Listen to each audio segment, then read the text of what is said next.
everyone and welcome back to the channel. This video serves a couple of purposes. First, ongoing coverage of the fallout and recovery from Hurricane Helene, which you all know hit us pretty hard in western South Carolina and out in western North Carolina, as well as parts of Tennessee. We are actually just now starting the cleanup from that here. 50 trees is a lot.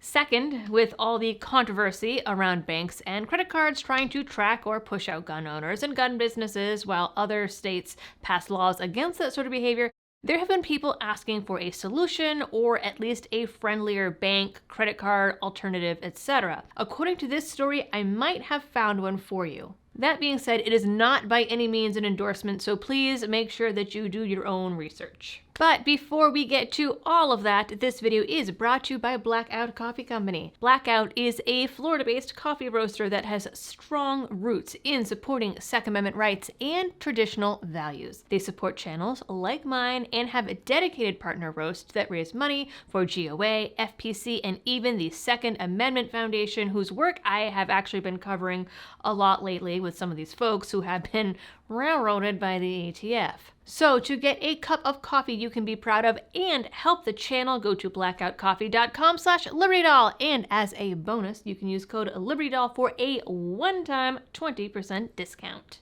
I highly recommend the chocolate cherry. So apparently this credit card that I'll be talking about in this video is called Coin and has been around for a couple of years. It bills itself as by conservatives for conservatives. It's sad in a way that something like this even has a place to exist or a need to exist, but where there is a demand, the market will provide, and it seems like this card is doing exactly that. Now, the card is still Visa backed, but starting up in 2022, it gives users cash back and donates the merchant fees and transaction fees to charities that support conservative values. That charity is picked every quarter by the card holders themselves. It looks like there's some big voting process that people go through.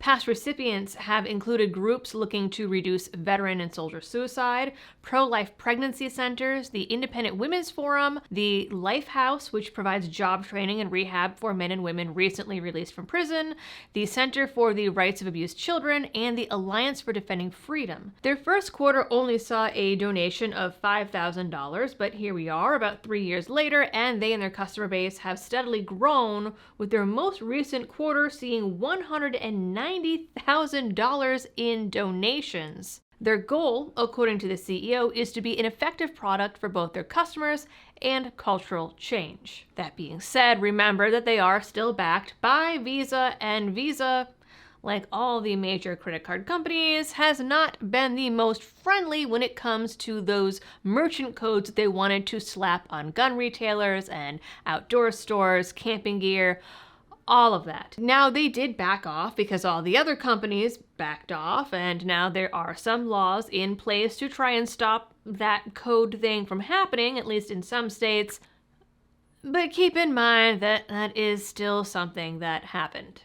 And therefore, no big bank or credit card company is completely Second Amendment friendly. But what really drew me to this story is that the company just donated nearly $40,000 to a Christian nonprofit that has served over 350,000 meals to the victims and first responders of Hurricane Helene. The organization, called Mercy Chefs, works to bring meals to victims of hurricanes, flooding, tornadoes, fires, earthquakes, and other national emergencies.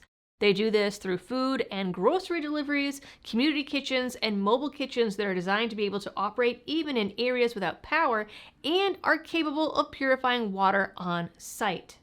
Very cool, and I don't know how I went this many months without ever hearing about them being on the ground, because they have been there since the beginning. So Coin's donations are now going directly to ongoing efforts to feed the victims of Helene, who still have a very long road ahead of them, victims of the California wildfires, and now folks in Kentucky put out by the floods. They're currently still set up with kitchens in Asheville and Black Mountain, though also serve grocery boxes to folks in other areas and are always looking for volunteers. Time and time again, I see more and more stories of everyday people down on the ground doing more for these communities than the government ever could, And I'm glad that there are still charitable boots on the ground. There are still areas in the mountains that are completely decimated, people that are still living in tents and donated trailers, because remember, I did that video about how North Carolina was not allowing those tiny homes because they weren't up to code, and they were still sending out people to do the inspections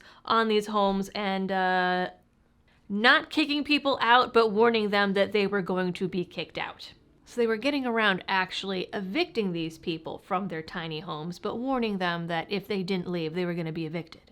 We had people donating trailers and tents and these tiny homes. We had the Redneck Air Force. We had the Cajun Navy, who I covered way back in the days of Hurricane Harvey. And still, there are towns that are only just now opening up to the public, that are just now getting one road in and out. There are still places where people are being charged their mortgage and interest and late fees on piles of rubble.